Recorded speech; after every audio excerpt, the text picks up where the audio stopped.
Henry Wager Halleck was a United States Army officer, scholar, and lawyer, a noted expert in military studies. He was known by a nickname that became derogatory, Old Brains. Quote, "He was an important participant in the admission of California as a state and became a successful lawyer and land developer. Early in the American Civil War, he was a senior Union Army commander in the Western Theater and then served for almost 2 years as General-in-Chief of all U.S. armies. Halleck became Chief of Staff to Lt. Gen. Ulysses S. Grant when he assumed the position of General-in-Chief. Halleck was a cautious general who believed strongly in thorough preparations for battle and in the value of defensive fortifications over quick, aggressive action. He was a master of administration, logistics, and the politics necessarily at the top of the military hierarchy, but exerted little effective control over field operations from his post in Washington, D.C. President Abraham Lincoln once described him as little more than a first-rate clerk.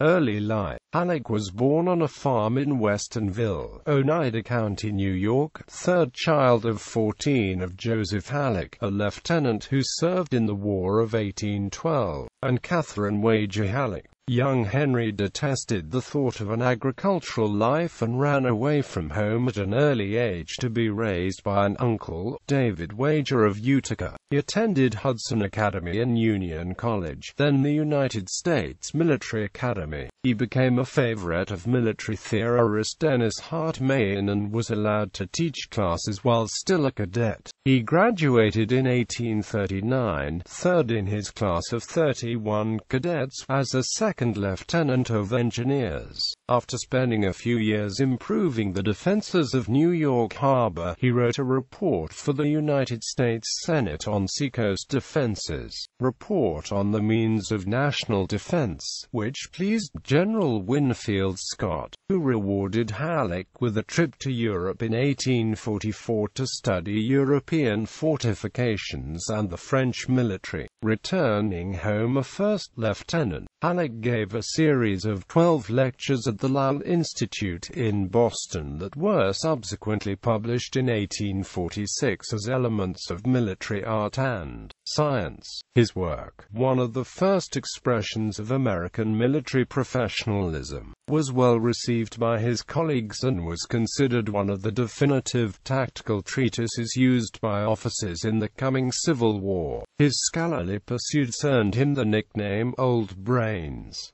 During the Mexican-American War, Halleck was assigned to duty in California. During his 7-month journey on the transport US Lexington around Cape Horn, assigned as aide-de-camp to Commodore William Shubrick, he translated Henry Jomini's Vie politique militaire de Napoleon, which further enhanced his reputation for scholarship. He spent several months in California constructing fortifications, then was first exposed to combat on November 11, 1847, during Shubrick's capture of the port of Mazatlan. Lt. Halleck served as lieutenant governor of the occupied city. He was awarded a brevet promotion to captain in 1847 for his gallant and meritorious service in California and Mexico. He was transferred north to serve under General Bennett Riley, the Governor-General of the California Territory. Halleck was soon appointed Military Secretary of State, a position which made him the governor's representative at the 1849 convention in Monterey, where the California State Constitution was written. Halleck became one of the principal authors of the document. The California State Military Museum writes that Halleck wasn't in a lone measure its brains because he had given more studious thought to the subject than any other, and General Riley had instructed him to help frame the new Constitution. Quote, he was nominated during the convention to be one of 2 men to represent the new state in the United States Senate, but received only enough votes for 3rd place. During his political activities, he found time to join a law firm in San Francisco, Halleck, P.G. and Amp Billings, which became so successful that he resigned his commission in 1854. The following year, he married Elizabeth Hamilton, granddaughter of Alexander Hamilton and sister of Union General Schuyler Hamilton.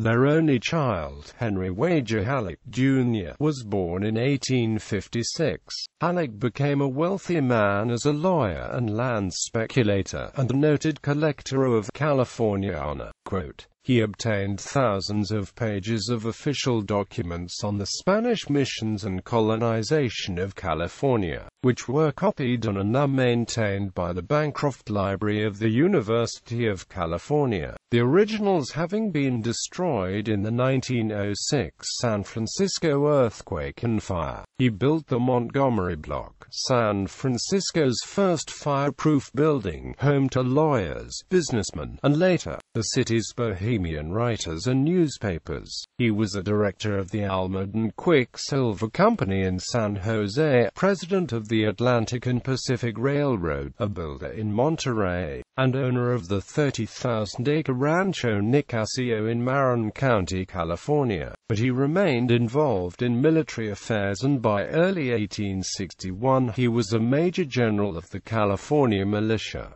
Civil War. Western theater. As the Civil War began, Halleck was nominally a Democrat and was sympathetic to the South, but he had a strong belief in the value of the Union. His reputation as a military scholar and an urgent recommendation from Winfield Scott earned him the rank of Major General in the regular army, effective August 19, 1861, making him the fourth most senior general. He was assigned to command the Department of the Missouri, replacing Fremont in St. Louis on November 9, and his talent for administration quickly sorted out the chaos of fraud and disorder left by his predecessor. He set to work on the twin goals of expanding his command and making sure that no blame of any sort fell on him. Historian Kendall Gott described Halleck as a department commander. Although he had impressive credentials, Henry Halleck was not an easy man to work for. The nature of his job and his personality often provoked antagonism, hatred, and contempt. Halleck's strengths were organizing, coordinating, planning, and managing. He could also advise and suggest, and he sometimes ordered subordinates where and when to make a move, but he never was comfortable doing it himself. Halleck seldom worked openly, and as a department commander, he was always at headquarters, separated and aloof from the men. His decisions were the result of neither snap judgments nor friendly discussion, but calculated thinking. He was also prone to violent hatred and never cultivated close relationships.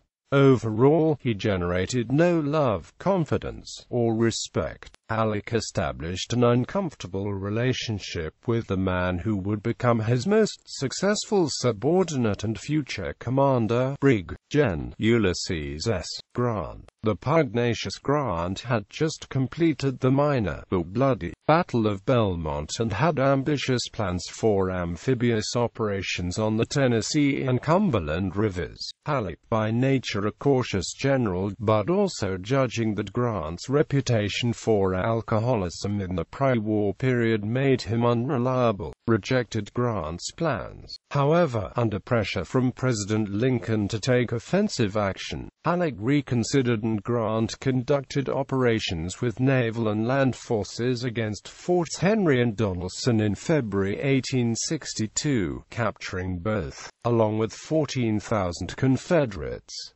Grant had delivered the first significant Union victory of the war. Halleck obtained a promotion for him to Major General of Volunteers, along with some other generals in his department, and used the victory as an opportunity to request overall command in the Western Theater, which he currently shared with Marge. Gen. Don Carlos Buell, but which was not granted. He briefly relieved Grant of field command of a newly ordered expedition up the Tennessee River after Grant met Buell in Nashville. Citing room summers of renewed alcoholism, but soon restored Grant to field command. Explaining the reinstatement to Grant, Halleck portrayed it as his effort to correct an injustice, not revealing to Grant that the injustice had originated with him. When Grant wrote to Halleck suggesting, "I must have enemies between you and myself," Halleck replied, "You are mistaken. There is no enemy between you and me." Halleck's department performed well in early 1862, driving the Confederates from the state of Missouri and advancing into Arkansas. They held all of West Tennessee and half of Middle Tennessee. Grant, not yet aware of the political maneuvering behind his back, regarded Halleck as one of the greatest men of the age. Marge. Gen. William T. Sherman described him as the directing genius of the events that had given the Union cause such a tremendous lift in the previous months. This performance can be attributed to Halleck's strategy, administrative skills, and his good management of resources, and to the excellent execution by his subordinates. Grant, Marge. Gen. Samuel Lockert is at Pea Ridge, Marge. Gen. John Pope at Island No. 10.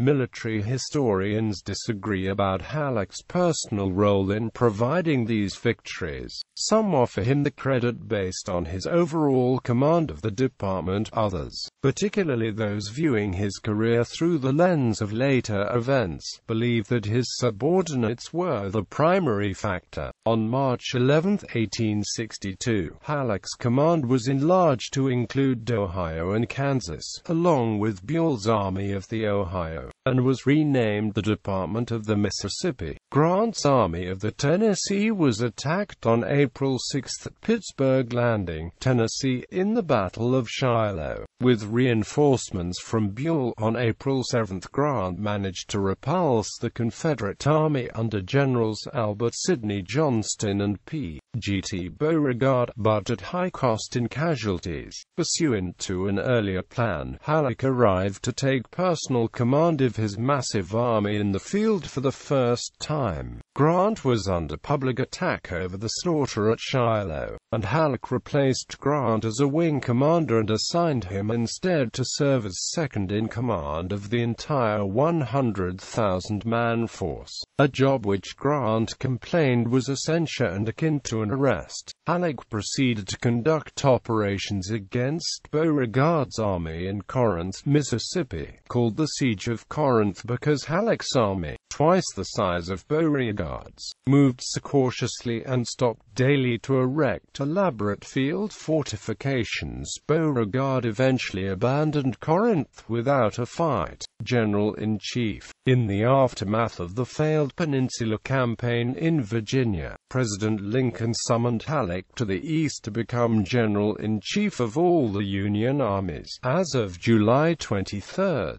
1862, Lincoln hoped that Halleck could prod his subordinate generals into taking more coordinated, aggressive actions across all of the theaters of war, but he was quickly disappointed, and was quoted as regarding him as little more than a first-rate clerk. Grant replaced Halleck in command of most forces in the West, but Buell's Army of the Ohio was separated and Buell reported directly to Halleck. As a peer of Grant's, Halleck began transferring divisions from Grant to Buell. By September, 4 divisions had moved, leaving Grant with 46,000 men. In Washington, Halleck continued to excel at administrative issues and facilitated the training, equipping, and deployment of thousands of Union soldiers over vast areas. He was unsuccessful, however, as a commander of the field armies or as a grand strategist. His cold, abrasive personality alienated his subordinates. One observer described him as a cold, calculating owl.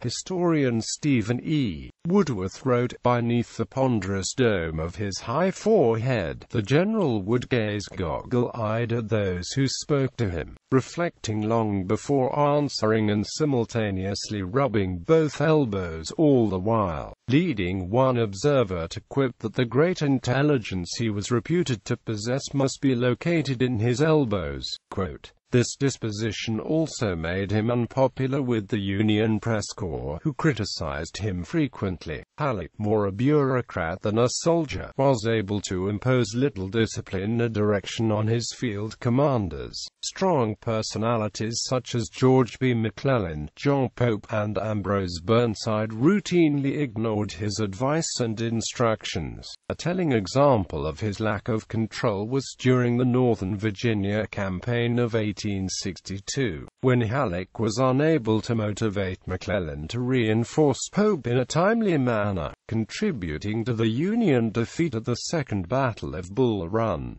It was from this incident that Halleck fell from grace. Abraham Lincoln said that he had given Halleck full power and responsibility as General-in-Chief. He ran it on that basis till Pope's defeat, but ever since that event he has shrunk from responsibility whenever it was possible. In Halleck's defense, his subordinate commanders in the Eastern Theater, whom he did not select, were reluctant to move against General Robert E. Lee and the Army of Northern Virginia. Many of his generals in the West, other than Grant, also lacked aggressiveness, and despite Lincoln's pledge to give the General-in-Chief full control, both he and Secretary of War Edwin M. Stanton micromanaged many aspects of the military strategy of the nation. Halleck wrote to Sherman, "I am simply a military advisor of the Secretary of War and the President, and must obey and carry out what they decide upon, whether I concur in the decisions or not. As a good soldier I obey the orders of my superiors. If I disagree with them I say so, but when they decide, it is my duty faithfully to carry out the decision." Chief of Staff. On March 12, 1864, after Ulysses S. Grant, Halleck's former subordinate in the West, was promoted to Lieutenant General and General-in-Chief, Halleck was relegated to Chief of Staff, responsible for the administration of the vast U.S. armies. Grant and the War Department took special care to let Halleck down gently. Their orders stated that Halleck had been relieved as General-in-Chief at his own request. Now that there was an aggressive general in the field, Halleck's administrative capabilities complemented Grant nicely, and they worked well together. Throughout the arduous Overland Campaign and Richmond-Petersburg Campaign of 1864, Halleck saw to it that Grant was properly supplied, equipped, and reinforced on a scale that wore down the Confederates. He agreed with Grant and Sherman on the implementation of total war toward the Southern economy and endorsed both Sherman's march to the sea and March. Gen. Philip Sheridan's destruction of the Shenandoah Valley. However, the 1864 Red River Campaign, a doomed attempt to occupy eastern Texas, had been advocated by Halleck over the objections of Banks. When the campaign failed, Halleck claimed to Grant that it had been Banks' idea in the first place, not his. An example of Halleck's policy of deflecting blame. Still, his contributions to military theory had encouraged a new spirit of professionalism in the Army, and it is reasonable to name Halleck as one of the fathers of modern warfare. Post-bellum career. After Grant forced Lee's surrender at Appomattox Courthouse, Halleck was assigned to command the military division of the James, headquartered at Richmond. He was present at Lincoln's death and a pallbearer at Lincoln's funeral. He lost his friendship with General William T. Sherman when he quarreled with him over Sherman's tendency to be lenient toward former Confederates. In August 1865 he was transferred to the Division of the Pacific in California, essentially in military exile. While holding this command he accompanied photographer Edward Muybridge to the newly purchased Russian America. He and Senator Charles Sumner are credited with applying the name Alaska to the region. In March 1869, he was assigned to command the military division of the South, headquartered in Louisville, Kentucky. Henry Halleck died at his post in Louisville. He is buried in Greenwood Cemetery, Brooklyn, New York. and is commemorated by a street named for him in San Francisco and a statue in Golden Gate Park. He left no memoirs for posterity and apparently destroyed his private correspondence and memoranda. His estate at his death showed a net value of $474,773.16. His widow, Elizabeth, married Col. George Washington Cullum in 1875. Cullum had served as Halleck's chief of staff in the Western Theater and then on his staff in Washington. Selected works: Report on the Means of National Defense, Elements of Military Art and Science, International Law, or Rules Regulating the Intercourse of States in Peace and War, The Mexican War in Baja California, the Memorandum of Captain Henry W. Halleck concerning his expeditions in Lower California 1846 to 1848. Editor: Bitumen, Its Varieties, Properties, and Uses. Translator: A Collection of Mining Laws of Spain and Mexico. Translator: Life of Napoleon by Baron Antoine Henry Jomini, published by David Van Nostrand. Link from Google Books. Namesakes: Fort Halleck military outpost in Dakota Territory built to protect travelers on the Overland Trail. Halleck, Nevada.